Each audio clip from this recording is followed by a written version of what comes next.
내용을 12주 안에 끝낼 건데, 특별히 이번 설교의 핵심은 무엇이냐면 창세기에서 여러분에게 그리스도를 설교하는 것이거든요. 그러니까 저와 여러분은 유대인이 아니잖아요. 이스라엘 사람들이 아니기 때문에 이스라엘 사람들은 지금도 신약을 인정하지 않고 메시아를 인정하지 않습니다. 그래서 창세기를 읽을 때 그 창세기 그대로를 오늘에 적용해서 읽거든요. 그러나 저와 여러분은 그리스도로 인해서 구원받은 신약의 백성이기 때문에 창세기를 읽을 때도 유대인처럼 읽으면 안 되고 반드시 여기에서 어떻게 이 말씀이 그리스도와 복음으로 연결되는지 그걸 찾아내야 되거든요. 그래서 여러분에게 창세기를 이렇게 읽어야 된다라는 어떤 그런 교육의 목적으로도 이번에 특별히 그리스도 중심으로 창세기를 설교하려고 하고요. 또 한 가지는 창세기는 과학 교과서가 아니거든요. 사실은 창세기, 그러니까 많은 세상 사람들이 이 창세기를 가지고 논쟁을 합니다. 그러니까 지구의 나이는 성경을 보면 이제 종교개혁자들은 6,000년 정도, 6,000에서 10,000년 정도라고 했는데 몇 억 년이다, 수십억 년이다, 또 빅뱅으로 창조됐다, 이런 여러 가지 질문과 의문들이 있습니다. 특히 청소년들이 그래서 이 창세기의 말씀을 잘 받아들이기 힘든데, 창세기는 우리에게 과학을 설명하기 위해서 주신 것이 아니라 하나님의 구원과 관련된 계시의 말씀이다. 그런 측면에서 많은 의문이 드실 때 여러분 그 의문들을 가지고 너무 이렇게 침륜에 빠지지 마시고 하나님의 구원의 관점에서 성경을 읽으시기 바랍니다. 그래도 문제가 해결이 안 되면 저한테 언제든지 찾아오시면 제가 할 수 있는 한 대답을 해보도록 하겠습니다. 창세기는 우주의 기원, 그러니까 영어로는 제너시스라고 되어 있는데 우주의 기원, 또 인류의 기원, 특별히 하나님의 백성들의 조상, 즉 이스라엘의 기원에 대해서 설명하고 있습니다. 1장부터 11장까지는 우주와 인류의 기원에 대해서 쭉 설명하고 있고요.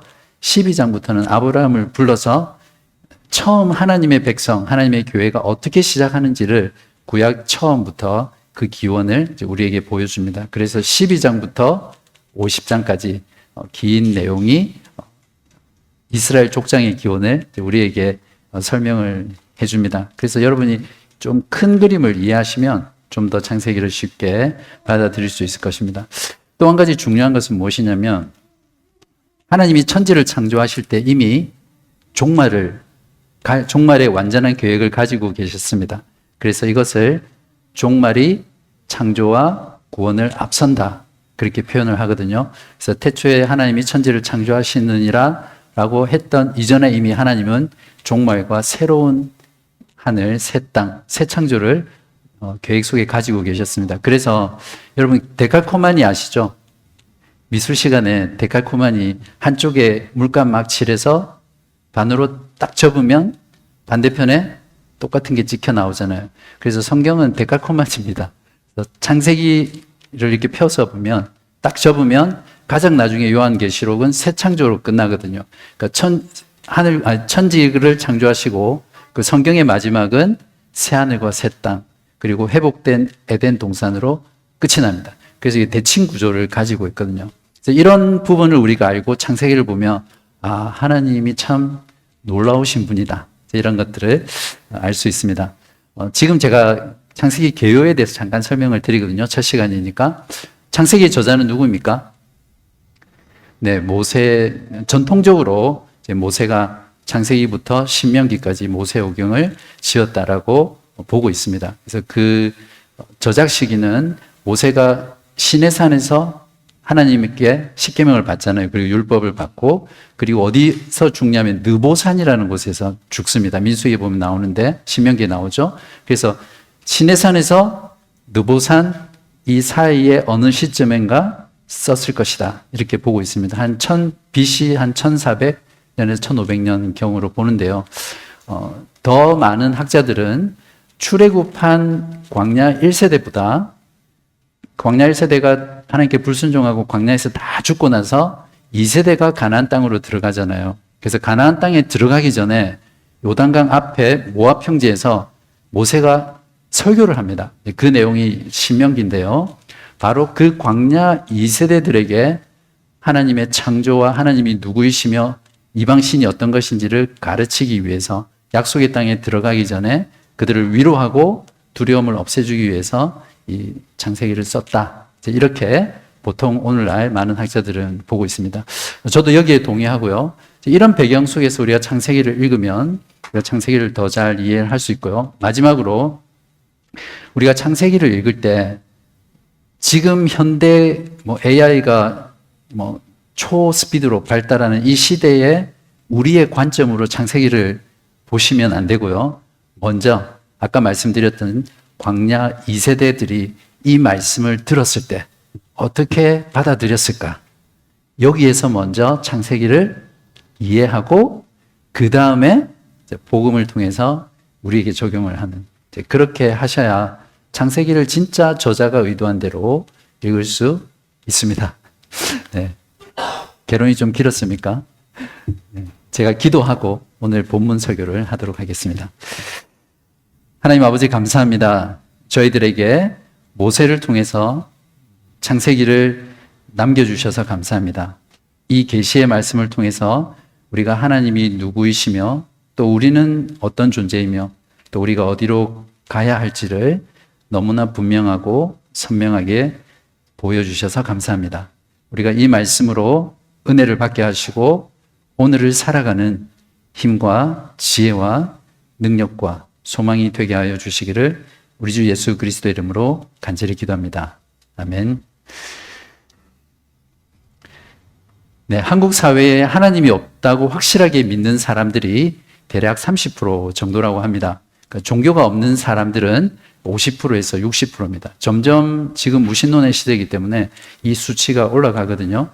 거기에다가 교회 안에도 이런 분들이 계신데요. 하나님을 믿는다라고 하지만 실제 삶에서는 하나님 없이 사는 사람들, 이런 사람들을 실존적 무신론자들이다 이렇게 표현하는데요. 이런 사람들까지 다 표현하면 대충 한 70% 정도는 실제로 하나님을 믿지 않고 세상을 살아가는 사람들입니다. 이런 세상에서 예수를 믿고 구원받은 신자가 오직 하나님만 믿고 섬기며 산다는 것은 정말 이제 힘든 일이죠. 세상 사람들은 가만히 보면 하나님 안 믿어도 너무 잘 사는 것 같습니다. 또 자기 삶에 만족하면서 행복하게 사는 사람들도 많죠. 전도를 하다 보면 예수 안에 소망이 있습니다. 예수님 만나면 정말 행복합니다. 이렇게 하면 저 지금 벌써 행복한데요. 내 삶에 만족하는데요. 이런 사람들이 많습니다. 신자가 되었다고 해서 예수를 믿지 않는 사람들보다 더 잘 사는 것도 아니죠. 더 부자가 되거나 더 건강하거나 또 모든 일이 다 풀리는 것은 아닙니다. 자, 이럴 때 믿음이 약해지거나 또 신앙생활의 기쁨이 사라져 가면 세상이 하나님보다 더 커 보이기 시작합니다. 세상을 부러워하게 되고요. 세상 사람들처럼 살고 싶어집니다. 세상에서 놀던 때를 그리워하고 다시 돌아가고 싶어 하죠. 저도 인격적으로 회심하기 전에는 세상에서 좀 이렇게 놀았었거든요. 그래서 신앙이 약해지면 그때가 실제로 그리워집니다. 아, 그때 이렇게 했었는데. 세상의 신이 약속하는 부, 명예, 권력, 쾌락, 그리고 안락한 삶을 세상 사람들처럼 쫓아가기 시작합니다. 물론 하나님을 버리지는 않습니다. 그러나 하나님도 섬기고 또 세상의 신을 섬기게 되죠. 우리는 어떻게 하면 하나님 없이 살아가는 세상의 그 찬란한 문화가 이 시대를 지배하는 그런 시대에 확신과 기쁨 가운데 오직 하나님만 섬기며 살 수 있겠습니까? 이것이 저의 오늘의 질문인데요. 오늘 본문의 1차 독자인 이스라엘도 우리들이 처한 상황과 굉장히 비슷한 상황에 있습니다. 그들은 애굽에서 430년 동안 노예로 살다가 하나님의 능력으로 구원을 받았잖아요. 근데 구원받아서 그들이 살아가는 그 곳이 천국이 아니라 광야였습니다. 보통 신자들의 삶도 광야와 같은 삶이라고 표현하는데요. 노예로 살 때보다 나은 게 별로 없는 거예요. 그저 약속의 땅만 바라보면서 자기 집 한 채 없이 천막을 쳤다가 또 걷고 이것을 40년 동안 반복한 거죠. 얼마나 피곤하고 곤비한 삶입니까? 집 없이 천막을 걷었다가 쳤다가 걷었다가 쳤다가 정말 힘든 삶이죠. 약속의 땅은 너무 좋은데 그곳에 있는 사람들을 보니까 너무 강한 거예요. 키도 막 너무 크고 군사력도 어마어마한 겁니다. 그래서 약속하셨지만 그림의 떡입니다. 게다가 매일매일 하나님이 주시는 양식은 만나. 이제 지겨운 거예요. 매일 똑같은 그 만나를 먹으니까 이제 지겨운 거죠. 이것이 과연 구원받은 자의 삶인가? 그런 의문들이 들었겠죠. 그랬을 때 그들은 이집트에서 보았던 그 이방 신들이 있잖아요. 그 신은 정말 강력한 신이었어요. 그 당시 이집트는 지금으로 치면 미국과 같은 나라잖아요. 전 세계에서 가장 강력한 나라였기 때문에 그들이 섬기는 신, 그들의 왕은 너무나 강력한 신이었고 또 그들은 풍요를 제공하는 그런 신이었습니다. 그래서 이스라엘 백성들은 자꾸만 그때를 돌아보는 겁니다. 그때로 가고 싶다. 그래서 거기서 고기 먹고 또 이빨에 고기가 끼고 부추와 마늘을 먹던 때가 좋다고 자꾸 이야기를 하는 겁니다. 그러니까 심지어 하나님과 모세에게 원망을 하면서 그냥 노예로 살게 두지 왜 구원하셔서 우리를 광야에서 죽이시려고 합니까? 하면서 계속해서 원망하고 불평하고 심지어는 우상숭배까지 하죠. 그것이 이스라엘 백성들의 구원받은 광야에서 삶이었습니다. 창세기의 저자인 모세는 이제 가나안 정복을 눈앞에 둔 광야 2세대들에게 그들이 진정으로 섬기고 예배해야 할 대상은 이방의 그 강력한 신, 풍요를 줄 것 같은 그 세상의 신이 아니라 오직 여호와 하나님이라는 것을 이 창세기를 통해서 그들에게 가르쳐 주려고 이 글을 썼습니다. 바라기는 오늘 말씀을 통해서 우리 역시 세상 가운데서 우리가 진정으로 예배하고 섬겨야 할 분은 오직 하나님 한 분이라는 것을 마음 가운데 깊이 깨닫는 그런 시간이 되기를 바랍니다. 비록 이 땅에서 믿음으로 사는 것이 광야의 삶처럼 힘들고 내가 구원받았다고 해서 달라진 것이 아무것도 없는 그 삶을 살지라도 오늘 말씀을 통해서 확신과 기쁨으로 오직 하나님만 섬기는 그런 시간 되시기를 바랍니다. 먼저 창조자가 누구인지 말씀을 드릴게요. 1장 1절을 보십시오. 태초에 하나님이 천지를 창조하시니라. 성경의 첫 주어는 무엇입니까? 하나님.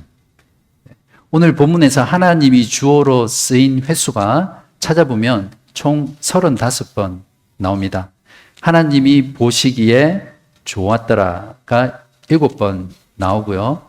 계속해서 보면 하나님이 부르셨고 하나님이 복을 주셨고 하나님이 안식하셨다라고 하나님이 주어로 나옵니다. 창세기뿐만 아닙니다. 성경 전체의 주어가 하나님이시죠. 하나님이 모든 것을 다 하셨습니다. 이렇게 표현합니다. 창조도 구원도 심판도 완성도 다 하나님이 하셨습니다. 그래서 종교개혁의 신앙을 하나로 말하라고 하면 하나님이 다 하셨습니다. 하나님의 절대 주권. 이것이 종교개혁의 신앙의 핵심입니다. 하나님이 나를 지으셨고 또 나를 살게 하시고 나에게 일어나는 모든 일을 허락하셨습니다. 하나님이 먹을 것도 주시고 심지어는 하나님이 죽게도 하십니다. 하나님의 뜻 아니고서는 우리는 죽는 것도 우리 마음대로 죽을 수 없습니다. 그러므로 저와 여러분의 인생의 주인은 내가 아니라 누굽니까? 하나님이십니다. 그러니까 하나님이 주어인 인생이죠. 내가 주어가 돼서 살아가니까 내 인생이 피곤하고 힘들고 불안한 겁니다. 하나님이 주어가 되는 인생은 그 하나님을 의지하며 하나님을 신뢰하면서 살아가기 때문에 전혀 다른 삶을 살아갈 수 있습니다.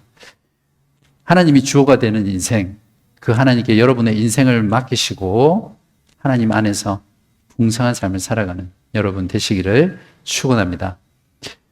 조금 전에 하나님이 창조의 주체, 주어라는 것을 말씀을 드렸는데요. 이제 하나님이 어떻게 창조하셨나를 세 가지로 살펴보겠습니다.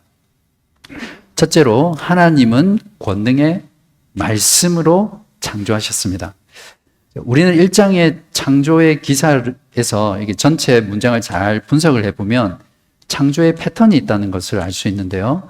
첫 번째 단계는 창조의 명령을 미리 공지하는 겁니다. 그러니까 하나님이 이르시되, 하나님이 말씀하시되, 그러니까 하나님이 이제 말씀하실 것이라는 것을 미리 어나운스 하는 겁니다. 이제 공지를 하는 거죠. 그리고 말씀하거든요. 31절까지 10번 나오는데요. 10은 성경에서 충만의 숫자입니다. 이스라엘 백성은 시내산에서 하나님이 주신 그 10계명이 10가지 말씀이었거든요. 우리는 10계명, commandment라고 하지만 원래 히브리어 단어에 보면 word입니다. 즉 하나님의 10가지 말씀입니다. 그것을 이제 10계명이라고 번역을 했는데요. 그래서 이스라엘 백성들은 이 하나님이 이르시되라는 10번의 말을 보면서 하나님이 지금 10계명과 같이 10가지 말씀을 우리에게 하시는구나. 그러니까 출애굽한 이스라엘 백성들에게는 10계명을 주셨지만 하나님은 지금 천지 창조에서 10가지 말씀으로 온 피조 세계를 향해서 법을 말씀하고 있는 것입니다. 정확하게 하나님이 이르시되 10번 나오는 겁니다. 그러니까 하나님은 이 말씀으로 세상을 율법처럼, 마치 법처럼 창조하고 계신 거죠.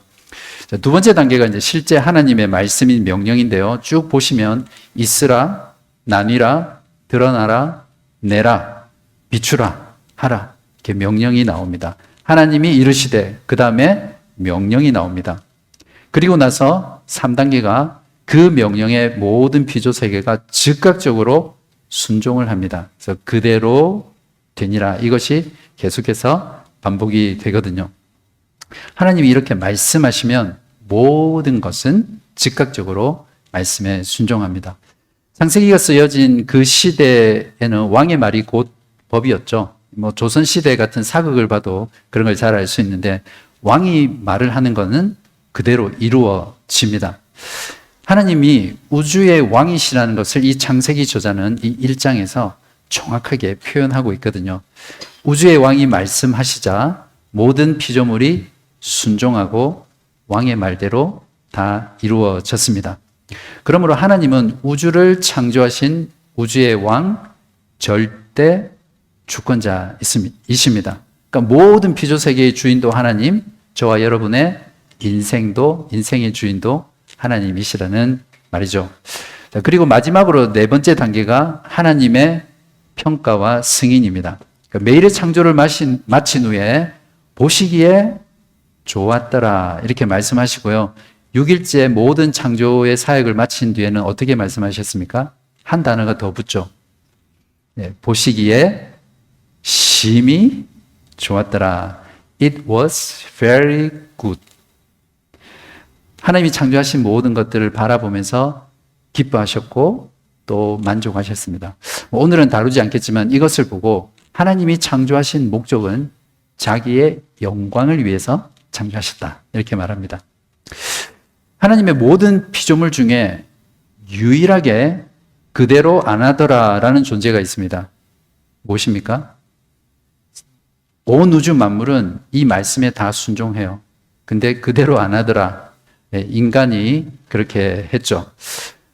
아마 저와 여러분이 하나님의 말씀에 불순종할 때마다 하나님은 하나님 보시기에 안 좋았더라. 그렇게 말씀을 하실지 모르겠습니다. 하나님이 말씀하시면 그대로 순종하는 인생이 하나님 보시기에 좋은 인생이라 믿습니다. 사도 요한은 의도적으로 창세기 1장의 말씀을 가지고 예수님이 누구이신지를 설명합니다. 여기에서 제가 그리스도를 설교하려고 하는데요. 요한복음 1장 1절에서 3절에 보시면 태초에 말씀이 계시니라 이 말씀이 하나님과 계셨으니 이 말씀은 곧 하나님이시니라. 예수 그리스도에 대해서 지금 사도 요한이 이렇게 적고 있거든요. 그가 태초에 하나님과 함께 계셨고 만물이 그로 말미암아 지은 바 되었으니 지은 것이 하나도 그가 없이는 된 것이 없느니라. 요한은 예수 그리스도를 만물을 창조하신 하나님의 말씀으로 소개하고 있습니다. 그러니까 예수 그리스도는 태초에 계셨고 주권적인 창조주 하나님과 하나이신 분이라는 걸 말해주죠. 요한일서 1장 1절에서 2절에도 이렇게 말합니다. 태초부터 있는 생명의 말씀에 관하여는 우리가 들은 바요 눈으로 본 바요 자세히 보고 우리의 손으로 만진 바라. 제자들이 예수님께 듣고 눈으로 보고 만진 것을 이렇게 설명합니다. 이 생명이 나타내신 바 된지라 이 영원한 생명을 우리가 보았고 증언하여 너희에게 전하노니 이는 아버지와 함께 계시다가 우리에게 나타내신 바 된 이시니라. 그러니까 요한은 창조의 말씀이 인간의 몸을 입고 우리 가운데 오신 예수 그리스도라는 것을 우리에게 설명해 줍니다. 사도 바울도 예수님의 창조주 되심을 이렇게 설명하고 있는데요. 골로새서 1장 15절 17절입니다. 그는 보이지 아니하는 하나님의 형상이시요 모든 피조물보다 먼저 나신 이시니 만물이 예수 그리스도입니다. 그에게서 창조되되 하늘과 땅에서 보이는 것들과 보이지 않는 것들과 혹은 왕권들이나 주권들이나 통치자들이나 권세들이나 만물이 다 그로 말미암고 그를 위하여 창조되었고 또한 그가 만물보다 먼저 계시고 만물이 그 안에 함께 섰느니라. 정말 깊은 그런 신학적인 내용이 있는 말씀이지만 여기에서 분명한 것은 예수 그리스도, 그분은 말씀이신 창조주라는 것입니다. 우주의 왕이 세상을 구원하시려고 예수 그리스도를 통해서 다시 말씀하셨습니다. 여러분도 잘 아시는 3장 16절에 하나님이 세상을 이처럼 사랑하사 독생자를 주셨으니 이는 그를 믿는 자마다 멸망하지 않고 영생을 얻게 하려 하심이라. 하나님의 말씀이신 예수 그리스도가 이 세상을 창조하셨고요. 하나님의 말씀이신 예수 그리스도가 이 세상을 구원하실 것입니다. 여러분 이 사실을 믿음으로 고백하시죠. 이제 두 번째로 하나님은 완전하고 무한한 지혜로 세상을 질서 있게 창조하셨습니다. 창세기 1장을 보면 하나님이 얼마나 질서에 따라서 창조하시는지를 보면 놀라게 되는데요. 하나님은 얼마든지 전능하신 능력으로 그냥 단 하루 만에 모든 것을 다 창조하실 수 있으셨잖아요. 근데 하나님은 그렇게 하지 않으시고 의도를 가지고 7일 만에 창조를 하셨습니다. 창세기 1장의 저자는 7이라는 숫자를 강조하는데요. 히브리 성경에서 히브리어로 1절은 정확하게 7단어로 되어 있습니다. 2절은 정확하게 7의 2배인 14, 14단어로 되어 있죠. 7은 성경에서 완전수입니다. 창세기 독자는 이 창세기를 들으면서 이 이스라엘이 일주일이라는 이 단위로 리듬으로 살아갔다는 것을 잘 깨달았을 것입니다. 그러니까 광야에서 그들은 6일 동안 만나를 거뒀죠. 그리고 토요일에는 6일째에는 2배의 만나를 걷습니다. 그리고 그때 거두어 드린 것으로 7일째 안식일에 쉬면서 먹었죠. 그래서 이스라엘 백성들은 이 7이라는 이 숫자를 보면서 7일 만에 창조하신 것을 보면서 그들의 삶이 여기에서 나왔구나. 그런 것들을 너무나 생생하게 이해를 했을 것입니다. 성경에서 7은 하나님이 정한 질서를 의미하고요. 완성, 충만, 안식을 상징하는 숫자입니다. 하나님은 첫째 날부터 셋째 날까지 틀을 창조하셨어요. 슬라이드를 좀 보여주시면 좋겠는데요. 네, 그러니까 첫째 날, 둘째 날, 셋째 날은 공간, 즉 틀을 창조하시고요. 넷째 날, 다섯째 날, 여섯째 날은 그 공간을 채웁니다. 그래서 첫째 날과 넷째 날, 둘째 날과 다섯째 날, 셋째 날과 여섯째 날 이렇게 서로 매칭이 되게 창조하셨습니다. 놀랍지 않습니까? 하나님이 이런 의도를 가지고 질서 있게 천지를 창조하셨습니다. 첫째 날에는 빛과 어둠을 창조하시죠. 그리고 넷째 날에는 큰 광명체와 작은 광명체와 별들로 그 공간을 채우십니다.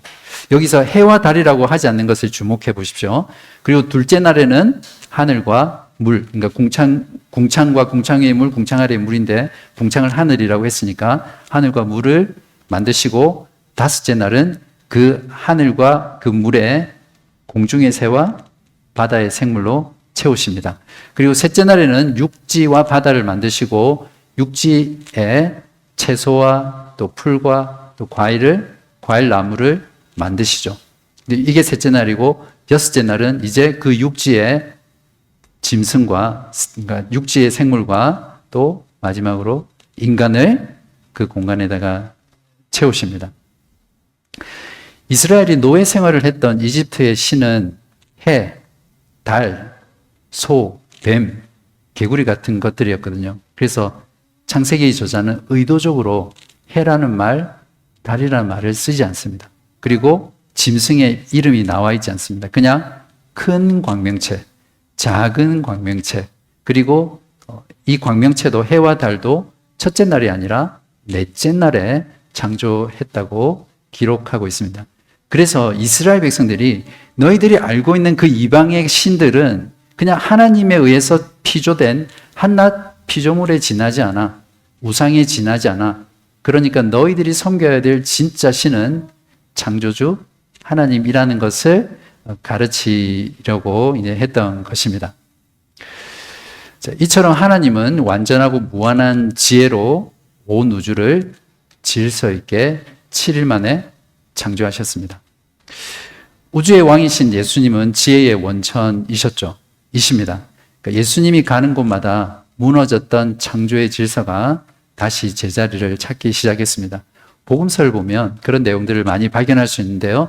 예수님의 말씀에 바다에 일렁이던 그 폭풍우가 고요해졌고, 귀신이 쫓겨났고, 나병 환자가 깨끗함을 누렸고, 눈먼 자가 눈을 뜨고, 눌린 자가 자유롭게 되고, 죽은 자가 다시 살아나고, 죄인이 의롭게 되는 그런 인간의 죄로 인해서 무너졌던 그 창조의 질서들이 예수님이 가시는 곳마다 회복되는 모습을 미리 보여주셨습니다.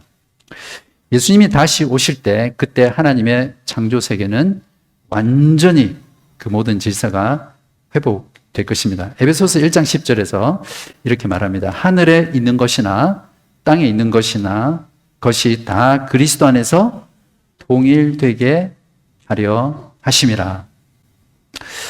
혹시 여러분의 인생이 지금 창세기 1장 2절처럼 혼돈과 또 공허와 또 어두운 가운데 뒤죽박죽이세요?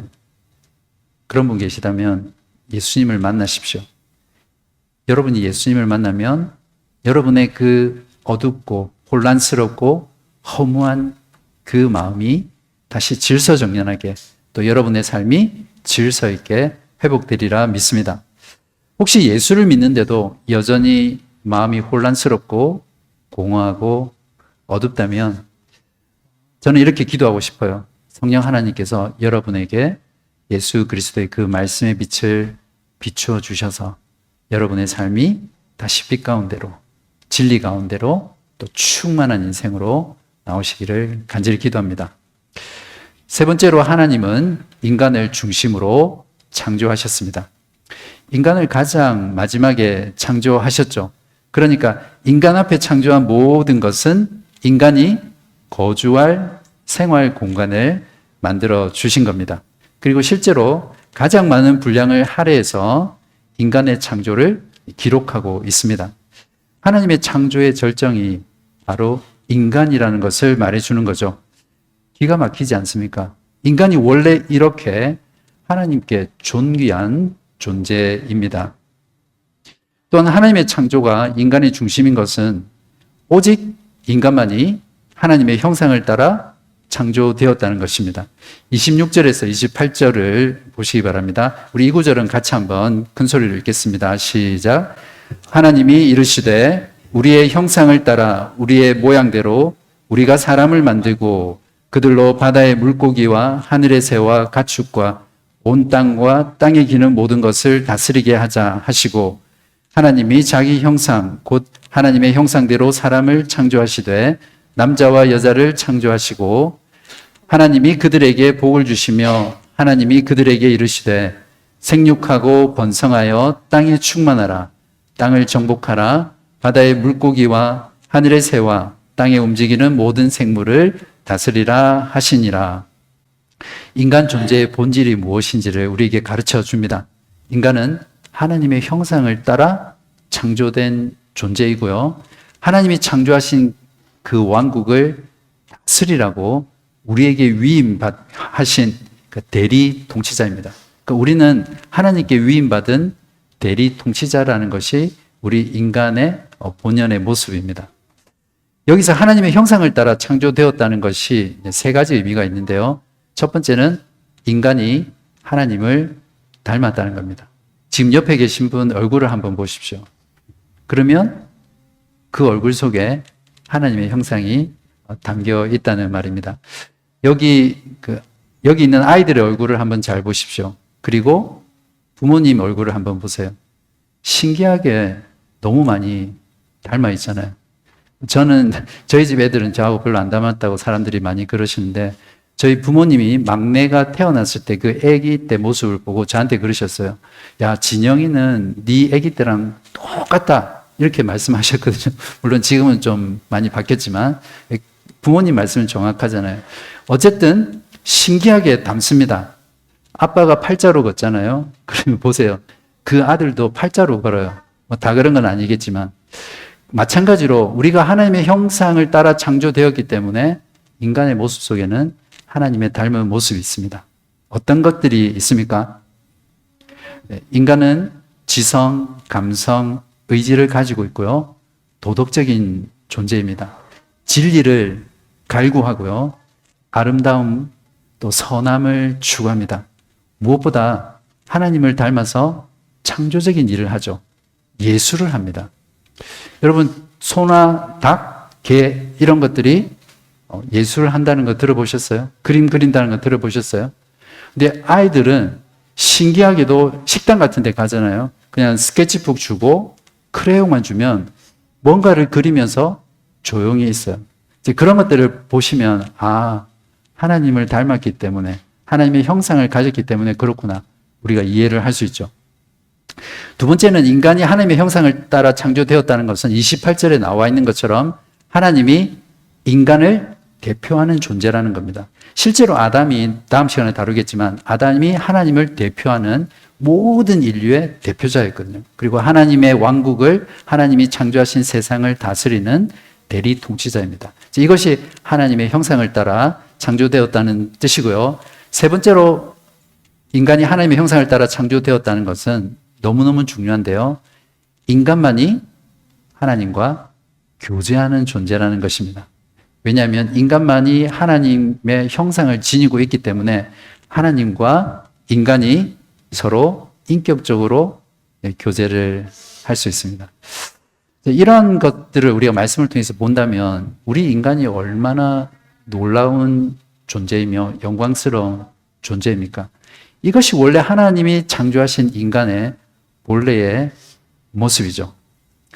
그래서 세상 사람들은 그냥 휴머니즘으로 복지를 실행하고 사람들을 잘 대하려고 하지만 하나님의 자녀들은 모든 인간은 하나님의 형상을 따라 창조되었기 때문에 모든 사람을 존중하고 돌보아야 합니다. 외모, 나이, 성별, 학력, 민족과 인종, 직업과 상관없이 모든 사람은 하나님의 형상을 따라 창조된 존귀하고 영광된 그런 존재입니다. 지금 우리가 살아가는 시대는 외모 지상주의죠. 물질 만능주의고 권력 지상주의 사회입니다.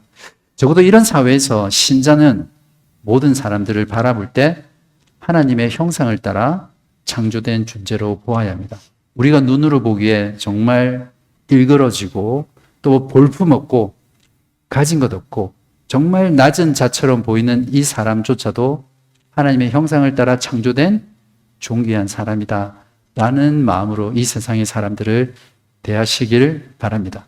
바로 다른 사람을 대하는 태도가 하나님을 대하는 태도와 같습니다. 왜냐하면 그 사람 안에 하나님의 형상을 가지고 있기 때문에 그렇습니다. 다른 사람을 대하는 태도가 그 사람의 신앙의 수준입니다. 한번 여러분 돌아보십시오. 여러분 주변에서 또 여러분의 직장에서 또 여러분의 관계 속에서 정말 외모로 사람을 판단하지 않고 그 모습이 어떠하든지 지위가 어떠하든지 정말 하나님의 형상을 가진 자로 그렇게 존중하고 돌보고 있는지 돌아보시기 바랍니다. 다음 주에 자세히 다루겠지만 지금 우리가 알고 경험하는 인간의 모습은 이것과는 너무나 다르죠. 깨어지고 뒤틀려지고 왜곡되어지고 소외된 그런 인간의 모습입니다. 왜 그럴까요? 바로 하나님을 반역한 죄 때문이죠. 구체적인 건 다음 주에 다루겠지만 그래서 인간으로서 완전한 하나님의 형상을 가지신 분은 예수 그리스도밖에 없습니다. 골로새서 1장 15절에 보시면 그는 보이지 아니하는 하나님의 형상이시오 모든 피조물보다 먼저 나시니니 히브리서 1장 3절에는 이는 하나님의 영광의 광채시오 예수를 가리킵니다. 예수님은 하나님의 영광의 광채시오 그 본체의 형상이라. 그러니까 예수님을 본 사람은 하나님을 본 것입니다. 여러분이 진정 하나님을 보기를 원하시면 이 말씀 가운데 계시된 예수 그리스도를 바라보면 하나님을 볼 수 있습니다. 그래서 예수를 믿으면 예수님과 한 몸이 되잖아요. 그래서 이것을 연합이라고 하는데 인간의 깨어진 그 하나님의 형상이 다시 창조 시에 가졌던 그 존귀한 형상으로 회복됩니다. 이것이 구원의 한 측면이거든요. 그러므로 앞으로 여러분은 여러분 자신을 볼 때 예수 안에서 회복된 그 하나님의 형상으로 바라보시고 자기 자신을 사랑하시기 바랍니다. 그리고 다른 공동체의 지체를 바라보실 때도 예수 안에서 하나님의 형상이 회복된 그 존재로 바라보시는 여러분 되기를 바랍니다. 자, 지금까지 하나님은 권능의 말씀으로 온 우주를 창조하셨고 무한한 지혜로 질서 있게 창조하셨습니다. 그리고 인간을 창조의 절정으로 하나님의 형상을 따라 만드셨다고 말씀을 드렸습니다. 이제 하나님의 창조는 마지막으로 안식으로 완성이 됩니다. 이 말은 안식이란 하나님의 창조의 최종 목적이라는 말이거든요. 2장 1절에서 3절을 우리 또 같이 한번 읽어보겠습니다. 시작. 천지와 만물이 다 이루어지니라. 하나님이 그가 하시던 일을 일곱째 날에 마치시니 그가 하시던 모든 일을 그치고 일곱째 날에 안식하시니라. 하나님이 그 일곱째 날을 복되게 하사 거룩하게 하셨으니 이는 하나님이 그 창조하시며 만드시던 모든 일을 마치시고 그 날에 안식하셨음이니라. 하나님이 안식하셨습니다. 여기서 안식하다라는 것은 히브리어로 사바인데요. 그래서 안식일을 세버스라고 하잖아요. 그러니까 멈추다, 끝내다라는 뜻입니다. 하나님께서 7일째 쉬셨다는 것은 창조가 완벽하게 완성되었다는 것이죠. 일이 다 끝나야 쉴 수 있잖아요. 일이 다 안 끝나면 제대로 쉬지를 못합니다. 다시 해야 되죠. 그러니까 마지막으로 하나님께서 인간을 창조하신 후에 심히 좋았더라 하고 그 다음에 저녁이 되고 아침이 되니 일곱째 날이니라 나와야 하는데 성경에 보면 없습니다. 왜 그렇습니까? 하나님의 모든 창조가 6일에 다 완성이 되고 이제 더 이상 창조할 것이 없다는 말입니다. 그러니까 하나님의 안식은 이 상태가 영원까지 이어지는 거죠. 그래서 이 안식이 하나님의 창조의 완성이고 모든 피조세계 인간들이 궁극적으로 가야 될 지점이라는 것을 성경이 말을 해줍니다. 구원이란 그래서 죄로 인해서 인간이 잃어버린 이 안식을 다시 찾는 것입니다. 예수 그리스도가 십자가에서 우리의 죄를 대신해서 죽으시고 부활하심으로 이 잃어버린 안식을 완전히 찾으셨습니다. 그렇게 예수님은 누가복음 6장 5절에서 자신을 안식일의 주인이다 라고 표현하셨고요. 예수님께서는 우리에게 안식을 주려고 오셨고 또 자신이 안식일의 주인이며 그분 안에서 안식이 완성이 됩니다. 그래서 예수님은 안식을 잃어버린 영혼들을 안식으로 초대하면서 이렇게 말했죠. 마태복음 11장 28절에서 수고하고 무거운 짐진 자들아 다 내게로 오라 내가 너희를 쉬게 하리라. 예수를 믿고 예수 안에 거하시기 바랍니다. 그러면 지금 예수님 안에서 안식을 누릴 뿐만 아니라 궁극적으로 영원한 그 안식 가운데로 들어가게 되실 것입니다. 그림을 한번 보여드리겠습니다. 혹시 이 그림 어떤 그림인지 아세요? 아시는 분 손 한번 들어보시겠어요? 네. 폴 고갱이라는 화가가 이제 그린 그림이죠. 1897년 남태평양 타히티에서 고독과 빈곤 그리고 질병으로 인해서 굉장히 많이 고통받고 있었는데요. 거기에다가 자신의 사랑하는 딸 알린느의 죽음에 대한 충격으로 자살을 결심합니다. 그리고 자살을 결심하고 마치 그림으로 유서를 남기는 것처럼 그린 그림이 바로 저 그림이죠. 그림을 잘 보시면 여성의 관점으로 출생부터 사망까지를 쭉 그리고 있거든요.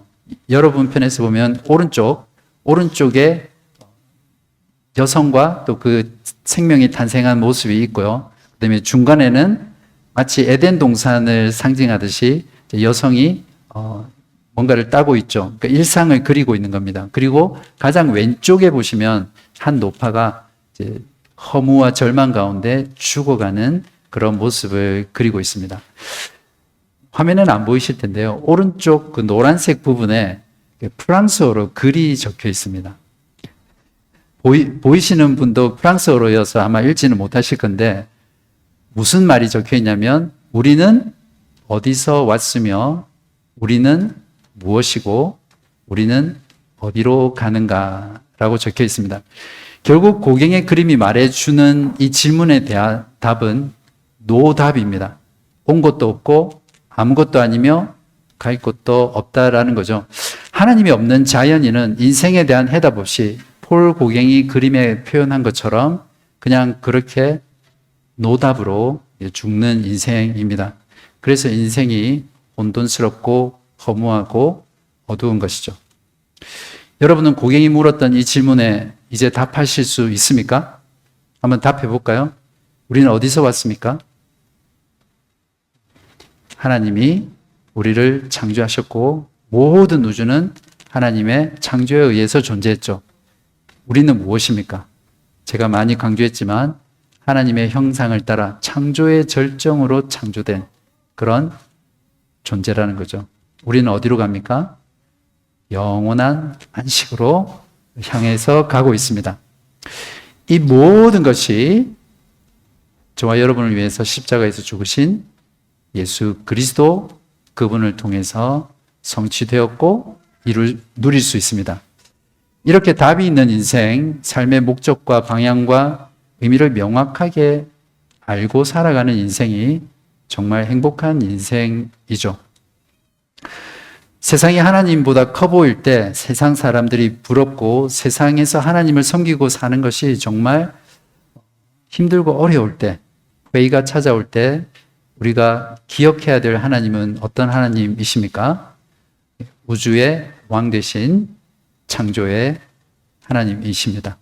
우리가 매일매일 이 하나님을 기억하면서 살 때 세상 가운데서 확신과 기쁨으로 우리 주 예수 그리스도 하나님 한 분만 섬기며 살 수 있으리라 믿습니다.